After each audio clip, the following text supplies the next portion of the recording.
Ժորժան որոշ շրջանակներ հասարակական, քաղաքական եւ նաեւ իշխանական պնդում էին նրա մասին, որ հեսա ղազախական ծորենը Ադրբեջանով գալիս է Հայաստան եւ մենք դիվերսիֆիկացնում ենք մեր կապերը, այլ Ռուսաստանից կախված չենք լինի եւ այլն եւ այլն։ Իհարկե բոլորս գիտենք, որ 90%-ը հացահատիկի գալիս է Հայաստան Ռուսաստանից, բայց ինչ տեղի ունեցավ։ Տեղի ունեցավ այն, որ ղազախական ծորենը դեռևս չի հասել եւ մի քանի օր պետք է որ հասնի, բայց ռուսական ծորենը եկավ Ադրբեջանով Հայաստան, շատ արագ ու էլի Ռուսաստանից։ Այսինքն ինչ մենք ուզենք, չուզենք եւ այլն, կա տնտեսական իրողություն գետնի վրա։ Այո, Ռուսաստանը մեր բնական տնտեսական գործընկերն է, որի հետ շահավետ է ունենալ տնտեսական կապեր եւ դրանից հրաժարվել կամ խոսալ քաղաքական ելույթներ ունենալ, ասել, որ գիտեք, Ռուսաստանը սենց, Ռուսաստանը նենց, Հայաստանին շատ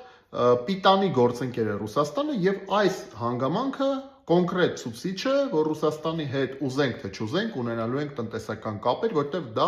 աշխարհագրություն է, դա իրողություն է, որից փախնելը անհնար է։ Եվ ռուսական ծորենը արդեն Հայաստանում է եւ նախապատրաստվում են նոր արդեն ծավալներով ծորենի գալը ռուսական։